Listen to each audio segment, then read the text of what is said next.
সেদিন উত্তরা গিয়ে আমরা হাঁসের মাংস আর রুটি খেয়ে এসেছিলাম। আর আমার হাজব্যান্ড যেহেতু যেতে পারে নাই, সে বারবার হাঁসের মাংস দিয়ে রুটি খেতে চাইছিল, আর লাস্টে সে হাঁসের মাংস নিয়েও আসছিল। তো আজকে আমি সেটাই রান্না করব। আসসালামু আলাইকুম, সবাই কেমন আছেন? আশা করছি ভালো আছেন। তো হাঁসের মাংস রান্না করার জন্য আমি 1 কাপ পরিমাণে পেঁয়াজ কুচি দিয়ে দিয়েছি, আর দিয়ে দিচ্ছি হচ্ছে তেল আমি একেবারে অতিরিক্ত বেশি দিচ্ছি না, কারণ হাঁসটাতে অতিরিক্ত চর্বি ছিল, যে কারণে যদি অতিরিক্ত তেল দিই তরকারি কিন্তু তেলের জন্য খাওয়া যাবে না। দিয়ে দিচ্ছি বেশ কয়েকটা তেজপাতাগুলো মাঝখান থেকে ছিঁড়ে দিয়ে দিচ্ছি।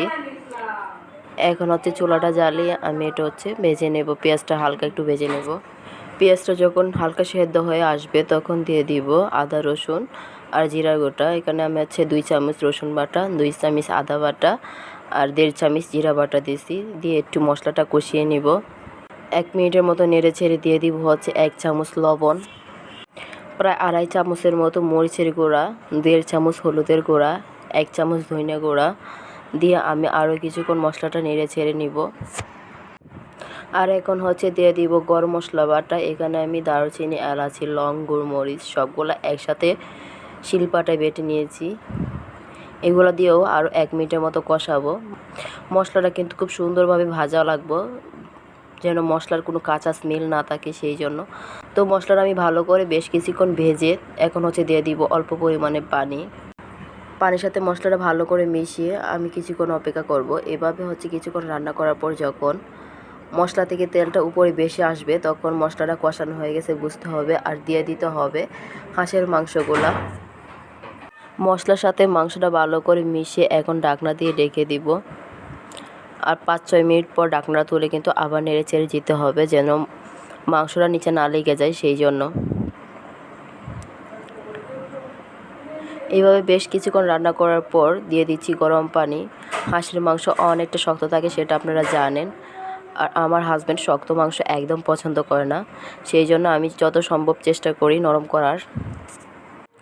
আর রান্নায়, বিশেষ করে মাংস রান্নায় গরম পানি ব্যবহার করাটা কিন্তু খুব জরুরি। ঠান্ডা পানি ব্যবহার করলে মাংসর তরকারিটা আবার ঠান্ডা হয়ে যায়, সেটা গরম হতে হতে কিন্তু মাংসগুলো আবার শক্ত হয়ে যায়। তার জন্য সবসময় গরম পানি ব্যবহার করার চেষ্টা করবেন। তো এখন হচ্ছে ঢাকনা দিয়ে ঢেকে দিব, দিয়ে বেশ কিছুক্ষণ রান্না করব। প্রায় আধা ঘন্টা পর কিন্তু ঝোলটা প্রায় শুকিয়ে গেছে। এখন হচ্ছে আবার নেড়ে ছেড়ে নিব। যখন এরকম মাখা মাখা হয়ে আসবে তখন দিয়ে দিব আলু। যেহেতু মাংসটা অধিক পরিমাণে তেল আছে, সেই জন্য আলু দিলে কিন্তু একটু ভালোই লাগবে। আলুগুলা দিয়েও আমি প্রায় আরও 20 থেকে 25 মিনিট মাংসটাকে নেড়ে চেড়ে নিচ্ছি। আর এখন আবারও গরম পানি দিয়ে দিতেছি। আমার মাংসটা প্রায় 80% সিদ্ধ হয়ে গেছে, তারপরও আমি কিন্তু অনেকটা পরিমাণে পানি দিছি যেন খুব সফট হয়, সেই জন্য।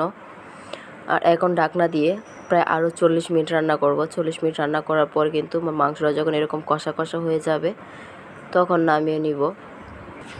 তো হাঁসের মাংস আপনাদের কার কার পছন্দ সেটা কিন্তু অবশ্যই কমেন্টে জানাবেন।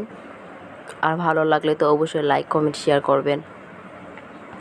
আর আজকে আমি হাঁসের মাংসটা আটা রুটি দিয়ে পরিবেশন করব। আমি কিন্তু মাংস রান্নার পাশাপাশি আটা রুটিটাও তৈরি করে নিয়েছিলাম, আর সেটা দিয়ে এখন মাংসটা পরিবেশন করছি। তো আশা করছি আমার হাজব্যান্ডের খুব পছন্দ হবে।